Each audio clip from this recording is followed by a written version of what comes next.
Hello everybody, मैं doctor Taufiq Hussain, associate professor in higher education. आज हम महाजनपद काल के विषय में चर्चा करेंगे। जैसा कि आप जानते हैं कि 6वीं शताब्दी ईसा पूर्व का काल भारतीय इतिहास में महाजनपद काल के नाम से जाना जाता है। ये काल भारतीय इतिहास में इसलिए भी महत्वपूर्ण है क्योंकि इस काल में हमें द्वितीय नगरीय क्रांति का उदय दिखाई देता है। जैसा कि आप जानते हैं, अर्थात हम ये कह सकते हैं कि इस काल में हमें जो नगरीकरण दिखाई देता है उसका प्रारंभ है वो उत्तर वैदिक काल में ही प्रारंभ हो जाता है।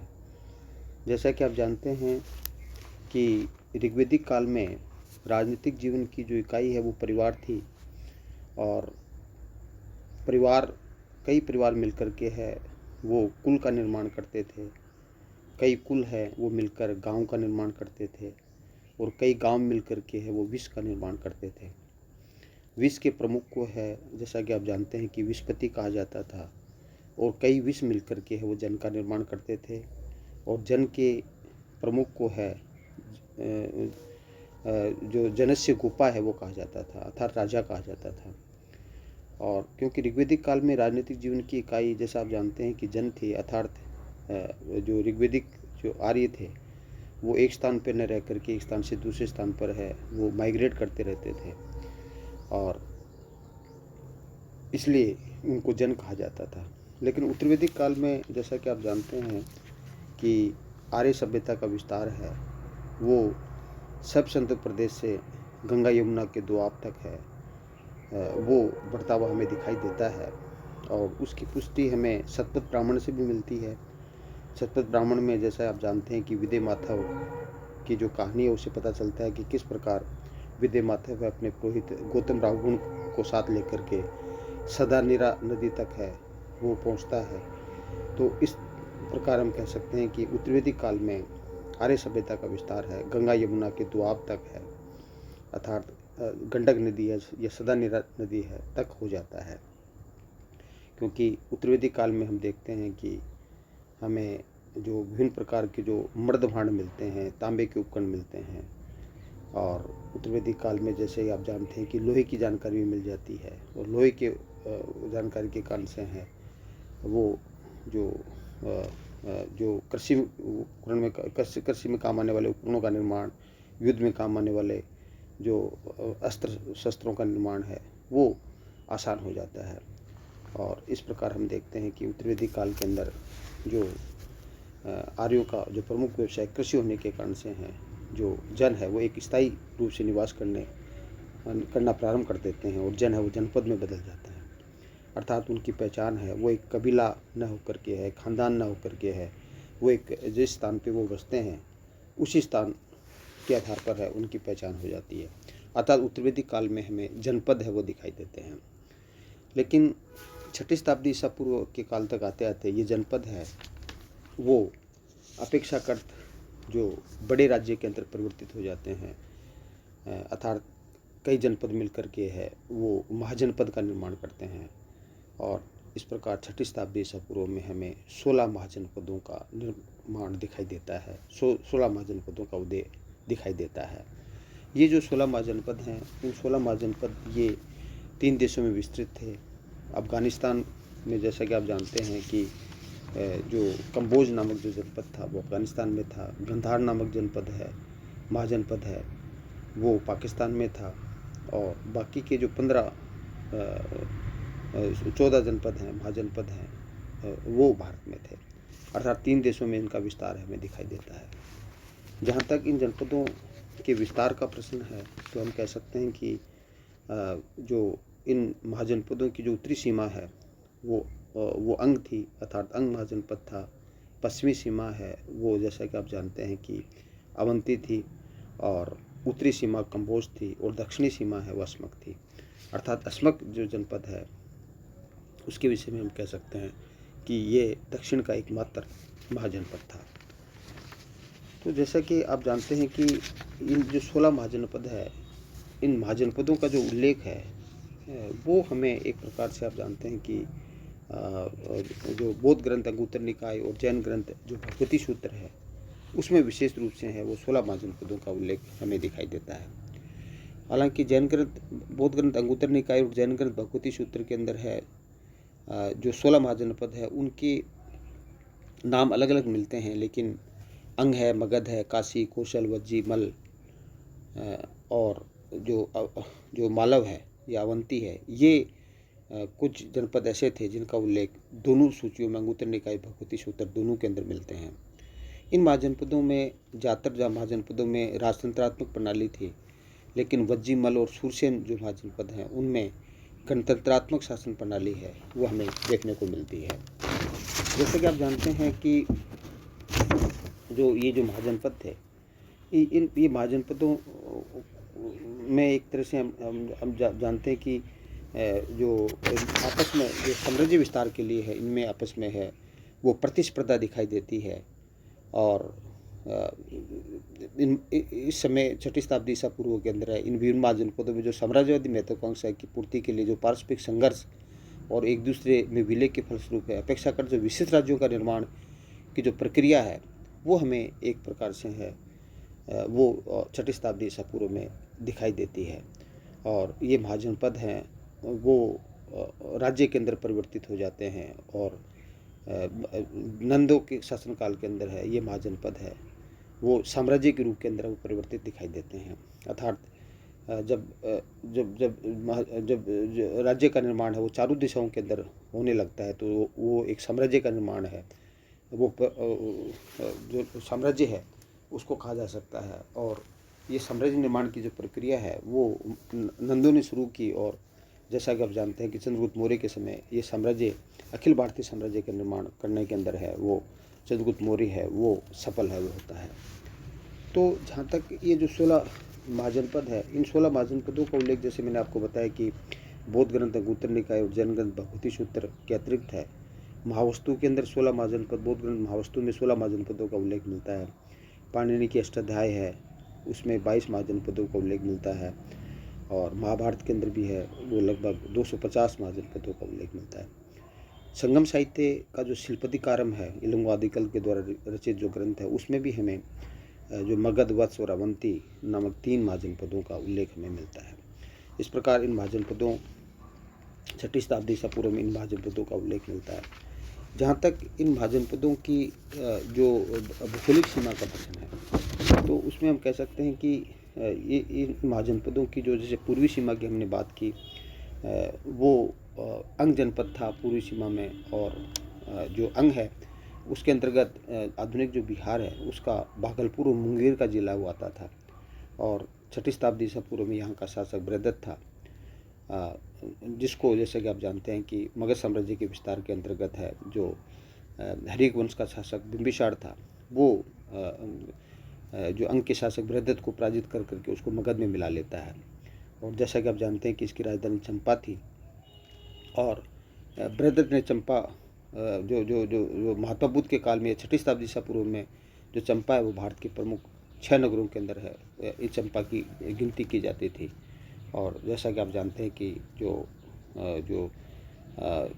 चंपा है वो अपनी समृद्धि और वाणिज्यिक जो और व्यापारिक गतिविधियों के कारण से भी है वो प्रसिद्ध माना जाता था। इस तरह से हम कह सकते हैं कि आधुनिक बिहार के भागलपुर और मुंगेर जिले है वो चंपा वो अंग जनपद के अंतर्गत है वो आते थे।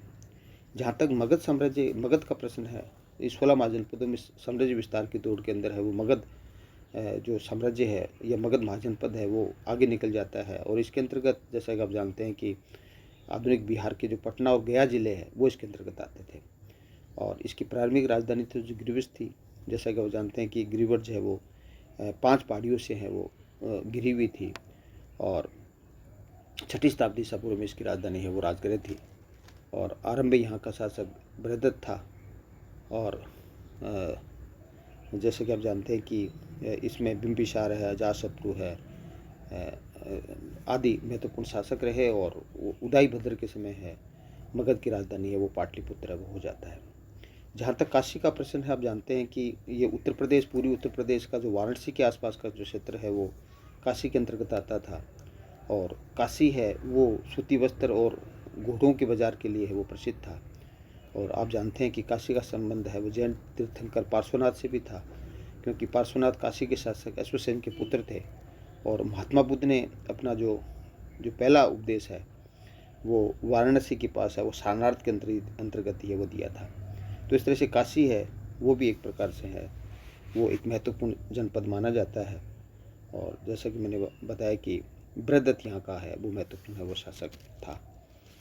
काशी के पश्चात यदि हम बात करें तो कौशल की हम बात करें तो कौशल है वो आधुनिक उत्तर प्रदेश के जो अवध का जो क्षेत्र है, फैजाबाद का क्षेत्र है, वो कौशल के अंतर्गत आता था। और कौशल के अंतर्गत अयोध्या है, साकेत है, श्रावस्ती है, वो महत्वपूर्ण नगर थे। और कौशल की राजधानी श्रावस्ती थी। और महात्मा बुद्ध के काल में है ये जो श्रावस्ती महत्वपूर्ण स्थल था। और यहाँ जैसा कि आप जानते हैं कि महात्मा बुद्ध ने अपने सर्वाधिक उपदेश है वो एक प्रकार से है वो कौशल केंद्र है, ये श्रावस्ती केंद्र है वो दिए। और आप जैसे भी जानते हैं कि आप आगे मगध साम्राज्य के विस्तार के अंतर्गत आप देखेंगे कि यहाँ का जो शासक था वो प्रसेनजित था। और किस प्रकार बिंबिसार ने है वो प्रसेनजित को पराजित किया, और किस प्रकार दोनों के बीच में संधि होती है, और किस प्रकार जो प्रसेनजित अपनी बहन महाकोशला का विवाह है वो बिंबिसार से वो करता है। तो इस प्रकार कौशल भी एक महत्वपूर्ण महाजनपद था। जहाँ तक वज्जी की हम बात कर रहे हैं तो वज्जी है वो एक 8 गणराज्यों का एक तरह से संघ था। और आप जानते हैं कि उत्तरी बिहार के में गंगा के उत्तर में नेपाल की तराई तक का जो क्षेत्र है वो इसके अंतर्गत आता था। और इन 8 गणराज्यों के अंदर है लिच्छवी, विदेह और ज्ञात्रक है वो महत्वपूर्ण थे। और विदेह की राजधानी मिथिला थी और लिच्छवी की राजधानी वैशाली थी। और ज्ञात्रकों की राजधानी है वो आप जानते हैं कुंडग्राम थी। और हम ये कह सकते हैं कि महात्मा बुद्ध के समय है वो एक प्रकार से है ये एक महत्वपूर्ण हम कह सकते हैं कि महाजनपद था जो गणतंत्रात्मक था। जहाँ तक मल की बात करें तो मल है वो उत्तर प्रदेश के गोरखपुर और देवरिया का क्षेत्र इसके अंतर्गत आता था। और इसकी राजधानी है वो कुशीनगर और पावा थी। और जैसा कि आप जानते हैं कि कुशीनगर है वो महात्मा बुद्ध का निर्माण हुआ था। और वहाँ पावा आप जानते हैं कि महावीर स्वामी का है वो यहाँ निर्माण हुआ था। तो इस दृष्टि से है जैन धर्म बौद्ध धर्म से संबंधित जो महत्वपूर्ण स्थल हैं वो मल के अंतर्गत आते थे। जहाँ तक चेदी का प्रश्न है, मध्य प्रदेश के जो बुंदेलखंड है के आसपास का जो क्षेत्र है वो चेदी के अंतर्गत आता था और इसकी राजधानी शक्तिमती थी। और महाभारत काल के अंदर है यहाँ का जो शासक था वो आप जानते हैं कि शिशुपाल था। जहाँ तक वत्स की बात है, वत्स की राजधानी कौशाम्बी थी। और बुद्ध के समकालीन जो एक तरह से हम कह सकते हैं कि महात्मा बुद्ध के समय के अंदर ये एक महत्वपूर्ण जनपद था और इसकी राजधानी कौशाम्बी थी। और यहाँ का जो शासक था वो एक प्रकार से आप जानते हैं कि उदयन था, जो भारतीय इतिहास के अंदर है अपनी वीरता और प्रेम कहानियों के लिए है वो प्रसिद्ध माना जाता था। वीरता और प्रेम के लिए प्रसिद्ध माना जाता था। जो वत्स का शासक उदयन है वो था। इसके बाद में यदि हम कुरु की बात करें तो जो आधुनिक दिल्ली के जो दिल्ली और मेरठ का जो क्षेत्र है वो इसके अंतर्गत आता था और इसकी राजधानी इंद्रप्रस्थ थी। और कुरु के अंदर हस्तिनापुर है वो एक महत्वपूर्ण है वो स्थल था। और अब जैसा कि आप जानते हैं कि प्रारंभ में यहाँ पर है वो राजतंत्रात्मक व्यवस्था थी, लेकिन बाद के अंदर है यहाँ पर है वो गणतंत्रात्मक व्यवस्था स्थापित हो जाती है कुरु में। पंचाल की जहाँ तक बात करें तो हम ये कह सकते हैं कि इसकी राजधानी अहिच्छत्र और काम्पिल्य थी। और हम ये कह सकते हैं कि उपनिषद काल में यहाँ का जो शासक पंचाल का जो शासक था वो प्रवाहन जेवली था, जो एक दार्शनिक राजा के रूप में हम कह सकते हैं। तो इस तरह से और ये जो जहाँ तक मत्स्य की बात करें तो राजस्थान का एक मात्र जनपद था जिसको मत्स्य जनपद कहा जाता है। इसके अंतर्गत आधुनिक जयपुर, अलवर, भरतपुर का क्षेत्र आता था और इसकी राजधानी है वो विराटनगर थी। तो इस तरह से हम कह सकते हैं कि सूरसेन है, जहाँ तक सूरसेन की हम बात करें कि इसकी राजधानी मथुरा थी। और मेगस्थनीज ने इसका उल्लेख है वो सोर्स सेनोई के रूप के अंदर है वो किया है। ये भी एक तरह से एक गणतंत्रात्मक है वो राज्य है हम कह सकते हैं सूरसेन को। सूरसेन के पश्चात जैसे हम बात करते हैं अस्मक की, तो अस्मक है, जैसे आप जानते हैं कि जो जो जो जो गोदावरी का जो आसपास का क्षेत्र है वो इसके अंतर्गत आता था और इसकी राजधानी है वो पोतन थी और एक महत्वपूर्ण जनपद था, दक्षिण का एकमात्र जनपद था, ये महाजनपद था। और इस जो जो ये इसकी राजधानी पोतन या पोतली है वो हम कह सकते हैं। अवंती है वो जो मैंने आपको बताया कि ये पश्चिम का महाजनपद काल में पश्चिमी सीमा को अवंती है वो निर्धारित करता था। और यहाँ पर जो मालवा का जो क्षेत्र है वो अवंती के अंतर्गत आता था। इसकी राजधानी उज्जैनी और महेश्वती थी। और इसके पश्चात जो दो महत्वपूर्ण जनपद है, जिसमें जो कम्बोज है वो अफ़गानिस्तान के अंतर्गत था और इसकी राजधानी है वो एक तरह से राजपुर का थी। और हम ये कह सकते हैं कि जो अस्मक है, जो गंधार है वो पाकिस्तान में स्थित एक जनपद था। और ये हम कह सकते हैं कि भारत के पश्चिमोत्तर भाग में स्थित था। और ये जो गंधार है वो एक प्रकार से हम कह सकते हैं कि इसकी राजधानी तक्षशिला थी, जो कि शिक्षा का एक महत्वपूर्ण केंद्र है, हम कह सकते हैं एक उस समय थी। और मौर्य काल के अंदर भी शिक्षा का एक महत्वपूर्ण केंद्र के रूप के अंदर है वो तक्षशिला है, वो महत्वपूर्ण मानी जाती थी। तो इस तरह से हम ये कह सकते हैं कि छोटी शताब्दी से पूर्व का जो काल है वो भारतीय इतिहास में है, वो महाजनपद काल के नाम से जाना जाता था। और ये जो महाजनपद थे, जो 16 महाजनपद थे, उन 16 महाजनपदों के अंदर है वो साम्राज्य विस्तार के लिए आपस के अंदर वो संघर्ष दिखाई देता है। और इस संघर्ष के अंदर है अंततः है मगध वो साम्राज्यवादिता की दौड़ के अंदर वो आगे निकल जाता है। तो इस प्रकार जो राजनीतिक विकास की जो प्रक्रिया है, जो कि उत्तरवेदी काल के अंदर जो प्रारंभ होती है, और एक तरह से जो एक तरह से नंद काल के अंदर है, नंदों के काल के अंदर है, एक साम्राज्य विस्तार की प्रक्रिया प्रारंभ हो जाती है। और मौर्य काल के अंदर एक प्रकार से हम कहते हैं कि मगध है वो एक विशाल साम्राज्य के रूप में, एक अखिल भारतीय साम्राज्य के रूप के अंदर है वो विस्तृत होता हुआ हमें दिखाई देता है। Thank you. जय हिंद, जय भारत।